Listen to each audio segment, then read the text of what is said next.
creo que nos entendemos. Es verdad que decía antes, la novela histórica tiene que tender un puente, pero tiene que tender un puente hacia algo que tiene un pozo de verdad histórica, ¿no? A una recreación que, como decía el historiador húngaro Mikel Lukács, no sea novela histórica que solo interesa a anticuarios, porque el único valor es la recreación exacta de un periodo histórico, sino que establezca un diálogo con el lector presente, ¿no? Y eso es muy interesante. Respondiendo a la pregunta de Elena, yo tengo aquí una doble visión del poder divulgativo de la novela histórica, ¿no? Que es lo que yo creo que la novela histórica tiene un poder inmenso divulgativo, pero no en aprendizaje, y me explico. Creo que la novela histórica, igual que el cine histórico, igual que el cómic histórico, tiene un poder maravilloso para descubrir al gran público épocas, hechos y personajes. Pero hay que ser honestos, y cuando te acercas a algo a través de la ficción, que evidentemente es algo más agradable, es algo más accesible, no podemos darlo como un hecho histórico. Me explico. Yo no me leo una novela ni siquiera de un autorazo como Robert Graves en Yo Claudio y puedo decir, ya me sé la historia del emperador Claudio. No. Pero te puede abrir el apetito para buscar un ensayo, para buscar un libro de historia y aprender más sobre la realidad de esos personajes, de esos hechos históricos. Entonces yo creo, yo soy de los que aplaudo, por ejemplo, una película que ha tenido mucho problema, mucho debate, como Napoleón de Ridley Scott. Pues la visión histórica, desde luego, es muy peliaguda.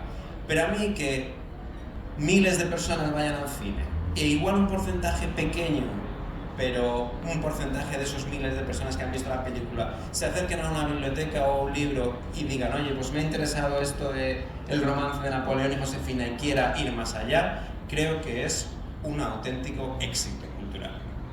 Y la película no es fiel históricamente, pero es que tampoco quizás sea su labor. Entonces, yo siempre y yo creo que la mayoría de lectores y espectadores adultos tienen constancia de que cuando leen una ficción o ven una ficción, saben que no es ley, históricamente ley, yo creo que tienen un poder muy grande. Un poder tan grande como por ejemplo, de otra película, como Braveheart, de hace ya 30 años, es una película que históricamente no se sostiene por ningún lado, pero convirtió un hecho histórico que, salvo a los escoceses, tiene poco interés más allá de lo local, en una historia universal.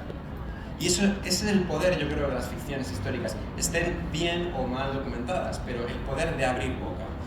Lo que no podemos hacer es decir, como es una forma fácil, accesible de llegar a la historia, pensar que por consumir ficciones históricas se tiene un conocimiento histórico.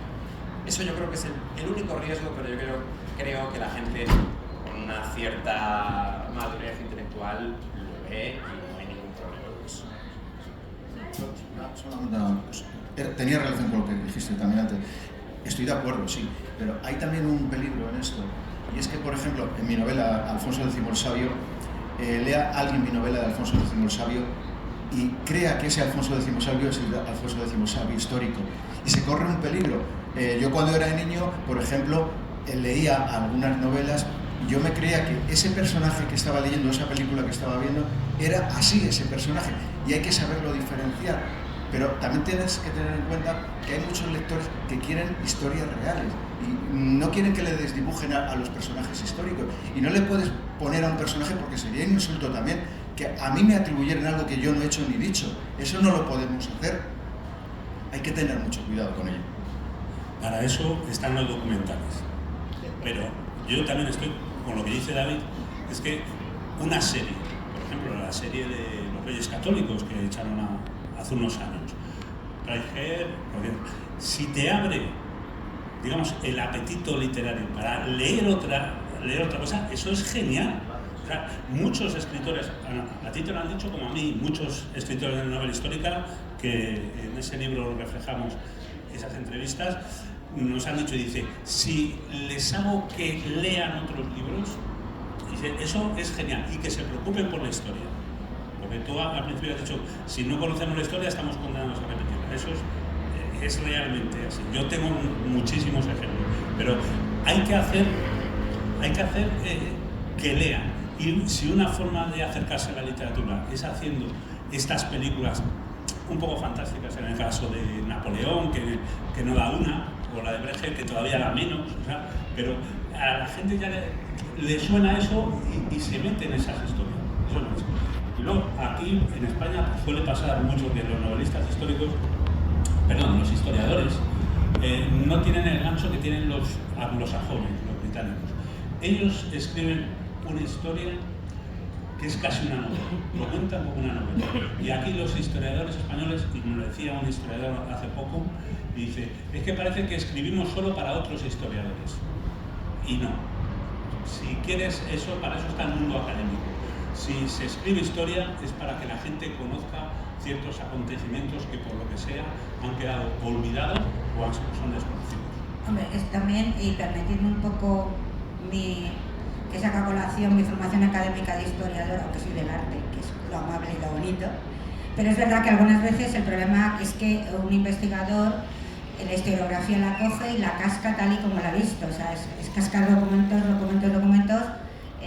irse al archivo de Simancas, cogerse los legajos y los traslada a otra, y al final, claro, queda un libro que lo puede entender quien lo puede entender, pero no para que se acerque el gran público, o no el gran público, sino a lo mejor incluso, yo recuerdo estudiantes es que no salían barbas leyendo ciertos libros, ¿no?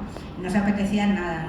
En este sentido también yo creo que es muy interesante cuando encuentras una novela o un libro de un hecho histórico, pero que es ameno, que se nota que el escritor o la escritora le ha apetecido contarte, narrarte, no solamente decir cuánto sé de esta parte y me van a dar